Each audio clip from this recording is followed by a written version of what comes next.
talking about shipping fast, and shipping fast means that's the core of being agile, you know? Agile says PDCA, plan, do, check, act. It doesn't say plan for 9 months and assemble a lot of sub-releases and release in some day. It says plan, do, check, act. And this talk is about how to do that.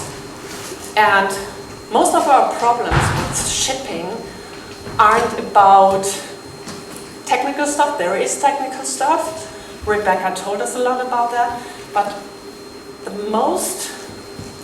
biggest problem with shipping is our idea of what we do have to ship, what is good enough to ship.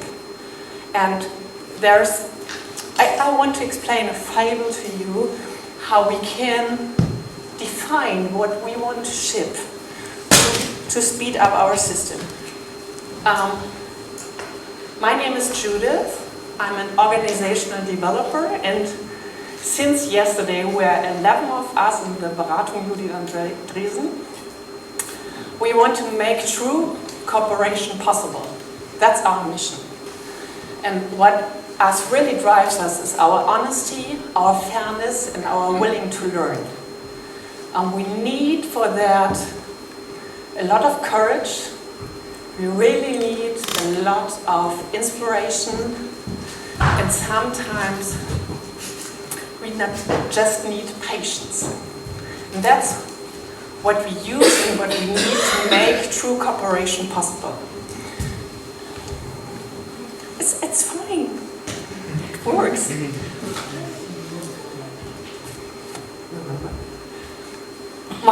My slides don't last for 45 minutes. It's your job to ask. We need to get into a conversation. So you ask, I'm trying to answer. And if you ask, be fair and ask very slowly, because I'm not a native speaker. So give me a favor, and sometimes I'm looking for words. You have to help me then, right? Okay. So I'm talking about the core of Agile. I'm going to talk about doing experiments. And after I've done that, and we have agreed that the core of Agile is doing experiments, I want to give a story to you, a fable about a baby elephant. And this fable will help you to define experiments in your company. We know a lot of companies which are talking about baby elephants. That seems to be a little bit weird, but you will see it's helpful. Then I have some ideas how to support that baby elephant, and that's a little bit like it worked for us. I have no idea if it works, if it's going to work for you, but there are some ideas, and then I have just one mission for you: just do it.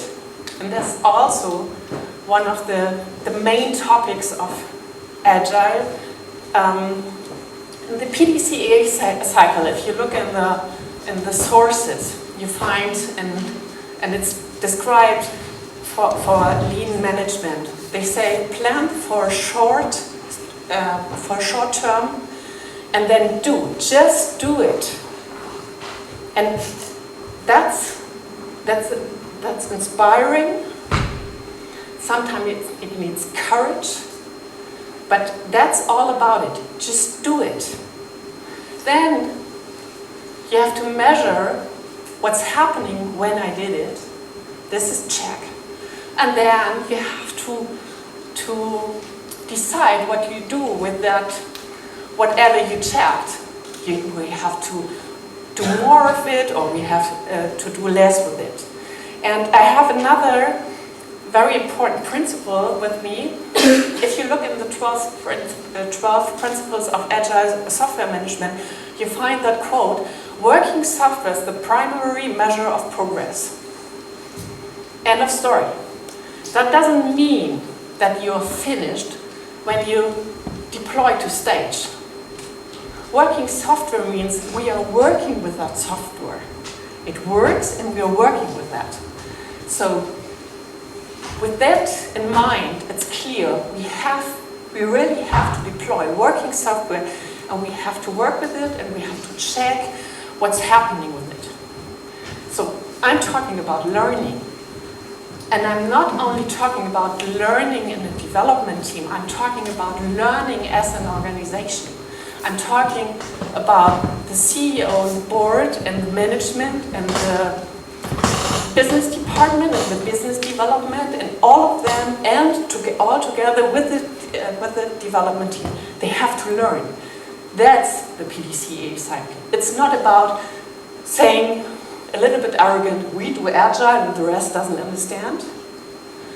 That's not about it. It's about opening the room and saying, we want to do experiments, we want to try, we want to learn. Come with us. Why do we talk about doing experiments? Did you ever see this picture? Dave Snowden invented in 1991 the Canavian. I hope I pronounce it well. Do we have Welsh in the room? Canavian? Canavian? Canavian. Okay, I improved that. And he said we have 5 places where projects can be, where decisions can be. And what we know is some problems are just obvious. That's where best practice lives. That means I have to sense where I am, I have to categorize it, and then I have to respond with the best practice. That's all about classical management. And we have a little bit more complicated, sometimes we have issues where you have to sense and then to analyze and to respond. That's also about classical management. That's what they really can do. But sometimes we have complex systems. And I studied mathematics, I have an idea what differs complicated from complex. And in complicated, we have a direct connection between a reason and the result. And in complex, it's like we have a reason, we have a requirement, and we have a lot of possible answers. And we have things that might happen in between that requirement and our possible room of answers. And therefore, we can't analyze because we don't know what's happening. But what we can do is we can probe and we can sense. And this is PDCA. Plan, do, check, act. That's perfect fitting to the complex area. And sometimes it's even chaotic. That means we don't have the real idea what's in the end, but we have to start and we have to try it, and then we can see, oh wow, that happened. And in this area, the Agile methods are strong.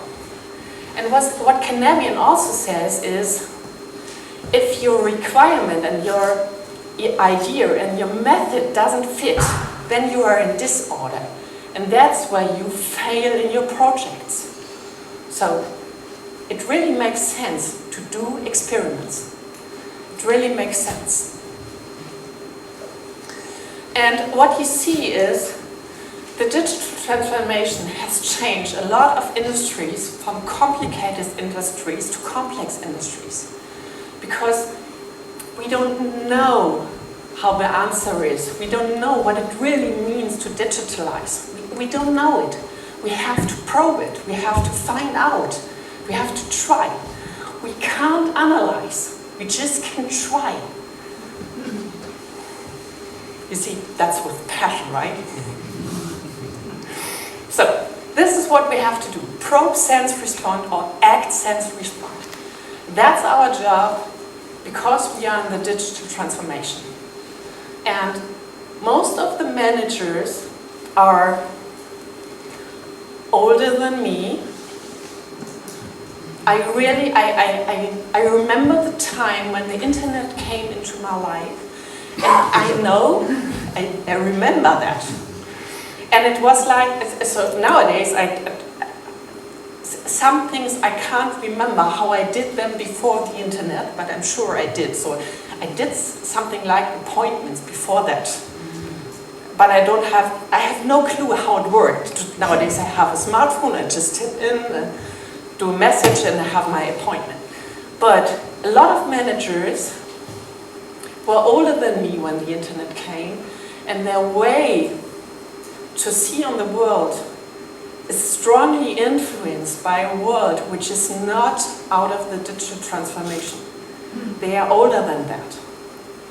And what we need is a real strong conversation about that what they did don't work anymore, but it's not wrong what they did. And what we really need is, we need to appreciate what they are doing. They ran companies for years, and they did their job well. And if we don't give them that feeling that we appreciate what they are doing, they won't listen to us. But what we need is, we need to say, this is the new way. We need to do experiments. And doing experiments, when you're thinking in a more complicated way, is saying doing experiment means that you're incompetent because you're not able to analyze. If you were competent, you could analyze the problem. But now we are in an area where you can't analyze. And you have to open that room and you say, things changed, and we still have obvious and complicated problems, and we do solve them on your classical way. But we have nowadays problems which are complex or chaotic, so we need a new way. We need to do experiments.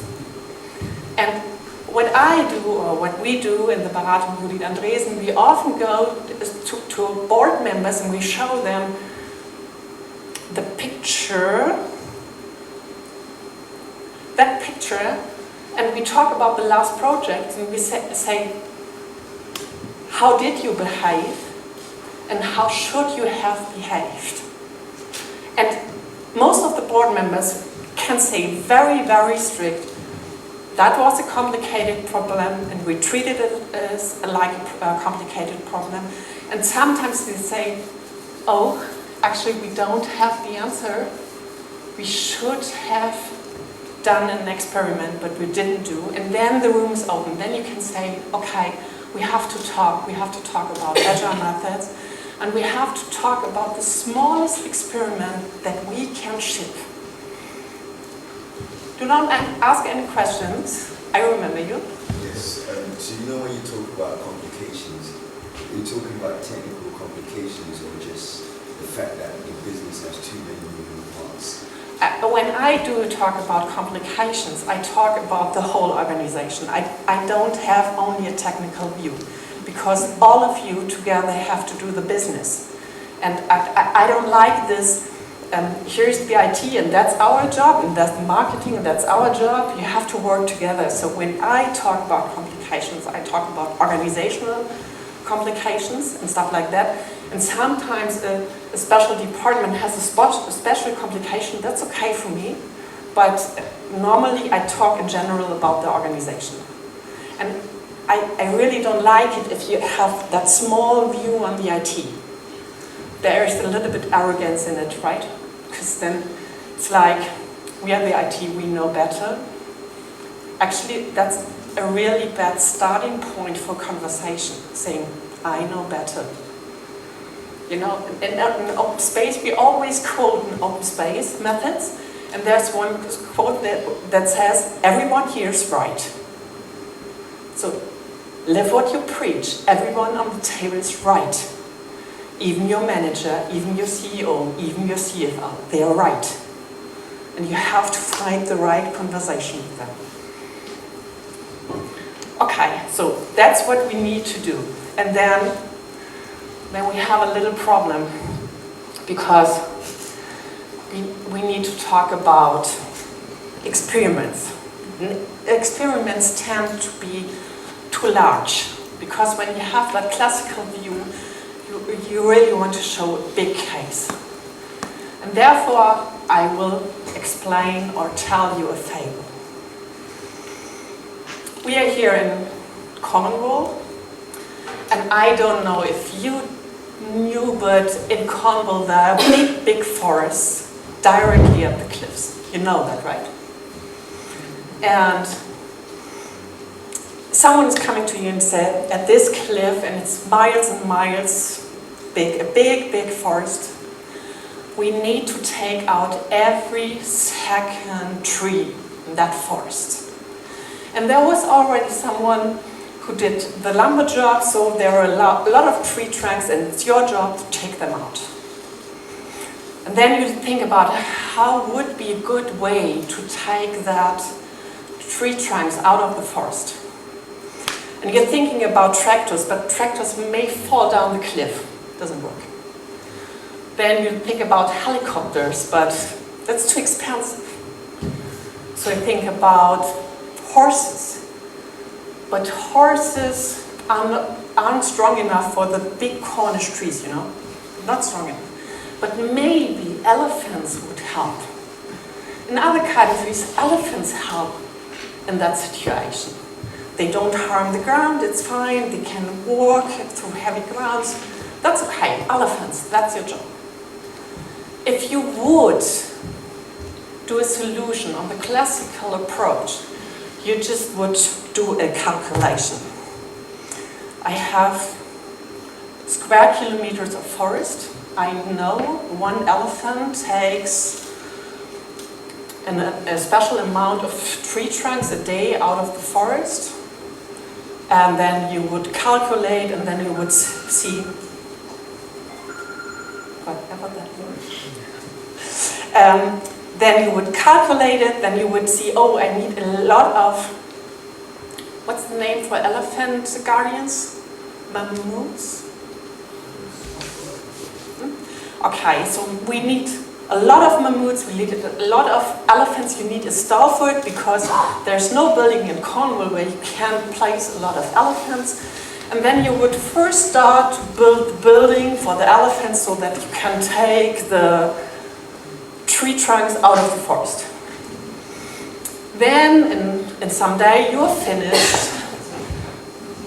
The elephants come in, the mammoths bring the elephants into the forest. And then something weird is happening, because in that forest, I don't know if you know that, but no one knew before that there are reddish spiders. And the elephants get annoyed from that, and they're rearing up, and it's a total horror. And at the end of the day, the whole forest is destroyed. So you totally failed. You did a lot of analysis. You calculated a lot, you brought in the right sum of elephants into the forest, and you failed. So that's a classical approach. Because something happened you didn't think about.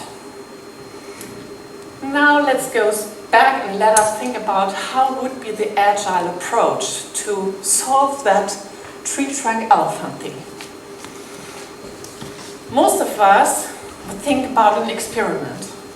And even experiments in Agile tend to be too big. So actually I'm thinking maybe I could start with 10 elephants, because I want to prove that the elephant idea works.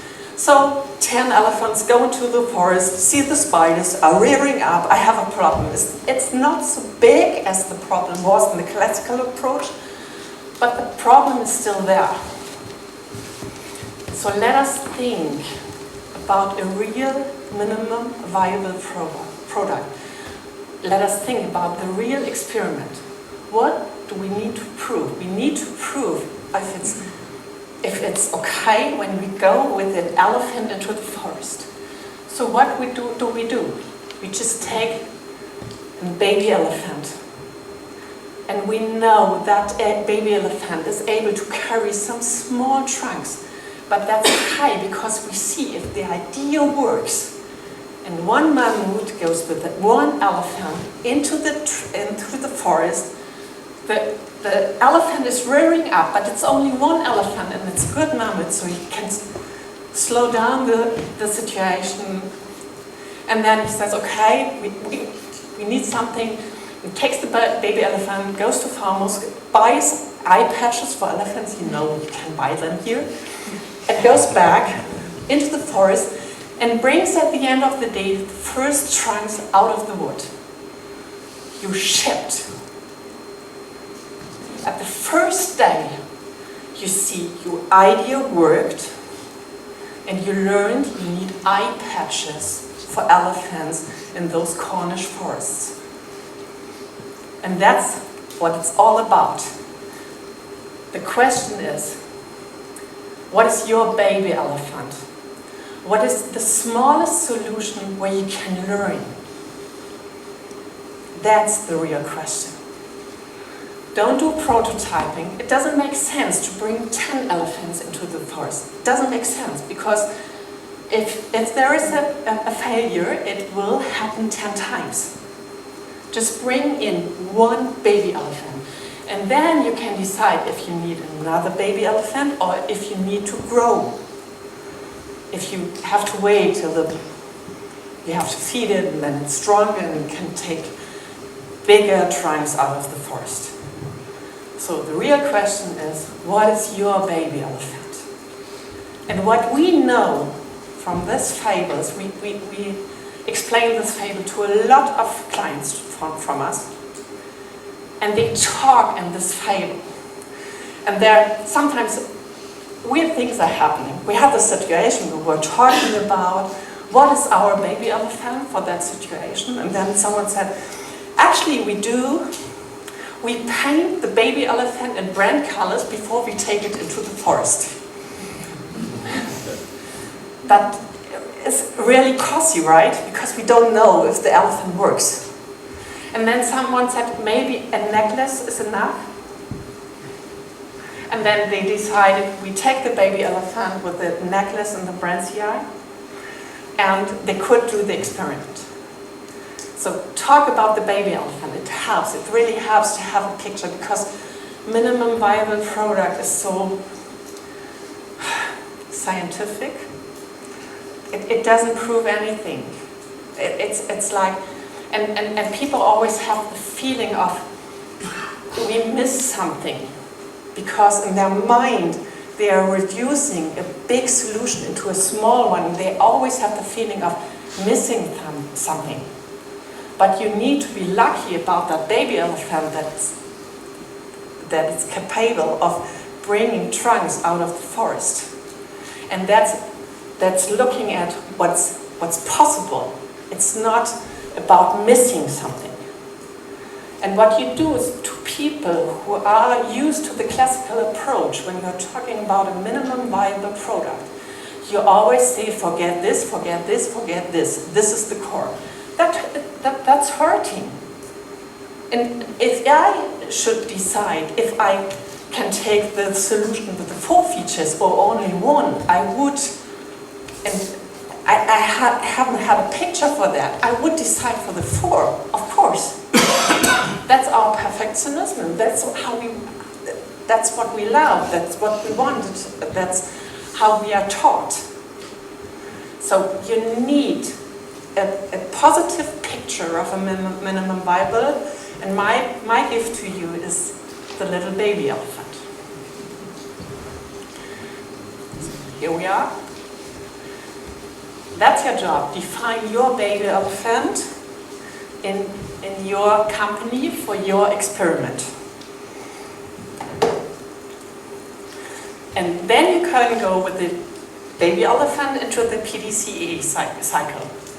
And you can do experiments. It's an experiment. We don't know if the elephant doesn't harm the ground, and if the elephant is able to bring trees out of the forest.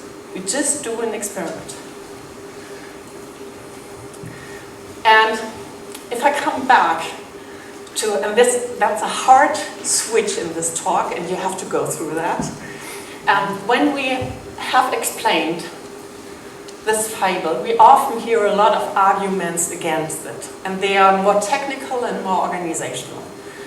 there's something like we cannot do continuous delivery, we are not able to deploy only a sub-feature, we have too many dependencies. Okay. So we are thinking about a baby elephant, and somewhere here is the baby elephant, and it should be like that. And if I draw this picture, I'm talking about microservices, and you will say, oh, it's so complicated. We have so much legacy code, we can't do that. It's so complicated, but maybe there's another way to get the baby elephant. I have some ideas. You could do pragmatic test automation. I really loved Rebecca's talk because she said pragmatic code quality. That's it.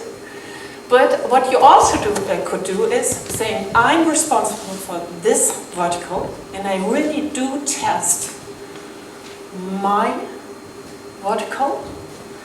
And at the end of the day, I'm only sharing with the others the front end and the deepest back end. And in between that, we have some kind of microservice. And then you can say, when I do ship, I'm sure I tested my stuff. And I promise you, if this causes a problem at yours, I will fix it I know an e-commerce shop in Germany, they say in 50 minutes, we will fix your problem. And sometimes they need to use the feature target, so if they can't fix it in that time, they just switch it off and take it back. And that's not about avoiding failures, it's about dealing with failures. And that's another way to get to your baby elephant. Because you have to do really hard work to have a full test automation over the whole system.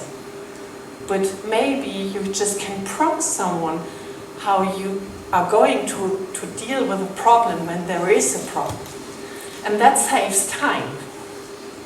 And you will find the hotspots, and you will find the things in the software you have to change. And there's another idea, which I really, really love. Another client of ours has a time budget for a stock system. They say, go for your baby elephant. We try the hardest to hold the system online, and if we really do failure, it will drop down, and you have 100 minutes in I don't know the time, I guess there are 1 hour a month where the system can be offline. And everyone knows that. So every business calculation is without those 60 minutes. So you just can deploy your baby elephant, you see the results, and then you're working against that time budget. But that's not a failure, that's dealing with a time budget, you know? And they are proud of it if they didn't use the whole time. And but that opens the mind because they have the courage to deploy. Because it's calculated that a failure could happen.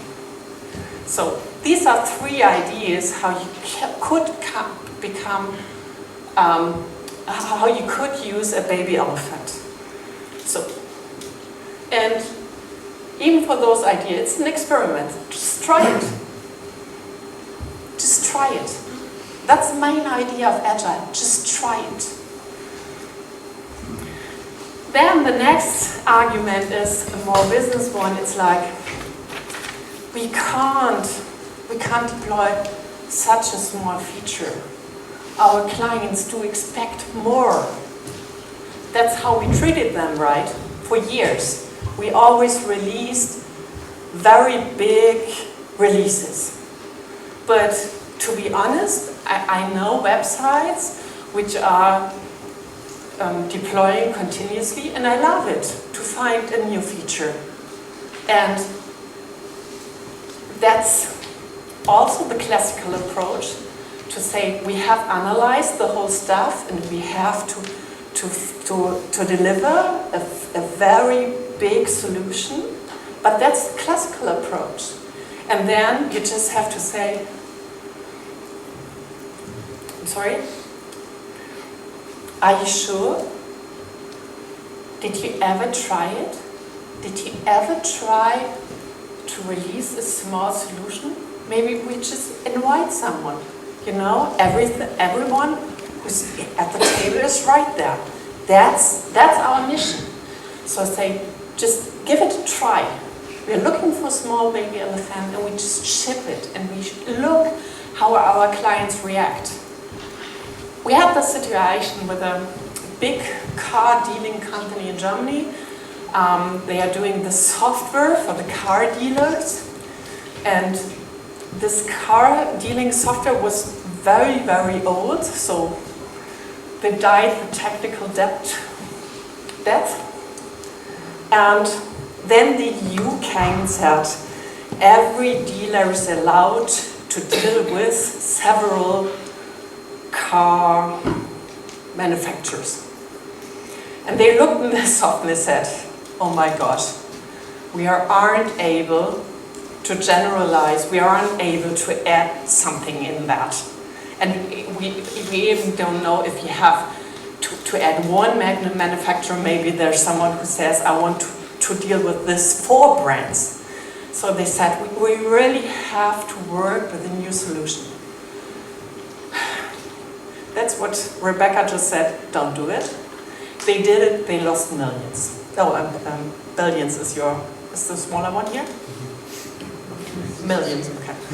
Yes, that's annoying. So they lost a lot of money. They said, okay, classical approach doesn't work, maybe we should do it agile. That's where we came in. We said, we just do this, how did you call it, cheesy thing? Swiss cheese architecture.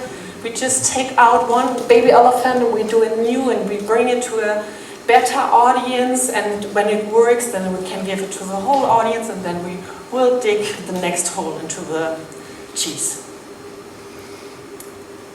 And our client said, oh my God, we can't do it. They really need a full release.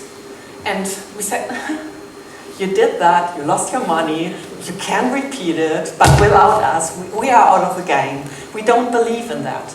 You have now a problem which is complex, you don't know what's in your software, you even don't know the features that are in that. Maybe we should just use a small baby elephant. And then we decided for a small baby elephant, which was not colored in the CI. It was just a baby elephant, and the baby elephant was just the GUI of the cache system. That's it. They had, when you're paying them, you can drop somewhere and then big spring and you know the numbers. We didn't look at the ordering system, we didn't look at the system where the personal is managed. We just looked at the GUI, not even the thingy that is doing the calculation beneath that. We just used the GUI. And they said, okay, well, we really need to introduce the idea to our beta group, and they invited them, and they apologized a lot about the small solution, and then the clients went back to their offices and they worked with the system. 2 weeks later, there was the annual dealer convention. And there were 15 beta users, and you could hear that the whole crowd was talking about that cache system. And after a while, someone stood up and said, that's unfair. They have the beta system, and whatever it takes, I want to be in that beta group. And the next one stood up and said, he told me his father is able to use that cache system. That was never possible in the old system. So whatever it takes, I want to be in that beta group. And then our client said, okay, but sometimes failures are happening because we are only delivering this small baby elephant. And they said, that's okay. We are going through this manually, we will fix it, but we want the new system. And the clients proved them they are right with the small solution. They don't need the big solution. They just need a change, something which is better. And so the question is always, did you ever try it? Did you ever give them a small solution? And I'm very sure most of the clients will love your small, better solution. And if not, just learn from it, because there's something in it. If they don't love it, you have the wrong hypothesis. Then you have to change your hypothesis and try it again. That's okay. But they will go with you. So that means shipping fast means doing small experiments. And I have some practical, pragmatical questions for you, which you should answer for every sprint. What is our experiment for this sprint? What do we want to prove? You know, we have all in the Scrum Guide, it says we have a motto for the sprint. Here it is. That's the hypothesis of our experiment. What do we want to prove? How can we speed up? How can we find a very short way to have that experiment? And sometimes you have to do things manually. You have to do them unconventional, untypically. That's okay, because you have to prove an experiment. It's not about giving the whole solution. It's about trying to find out. And you don't need to be perfect to find out. It's okay. The 95% of your cases are in that experiment, and the last 5, you deal with them like you did before, or you deal with them manually. It's worth it, because it will save you money to ship fast and to try fast. And and this is something we can show at our clients. You save money when you're doing experiments, because the time in analyzing and fulfilling all perspectives is costlier. And afterwards you have a feature the client doesn't like. So just try it. And sometimes you have to speed up. Therefore you find a way. And I'm sure you will find a way for that. So, and that's my whole talk in one slide. Define your baby elephant, think unconventionally, just do an experiment and ship. Here you go.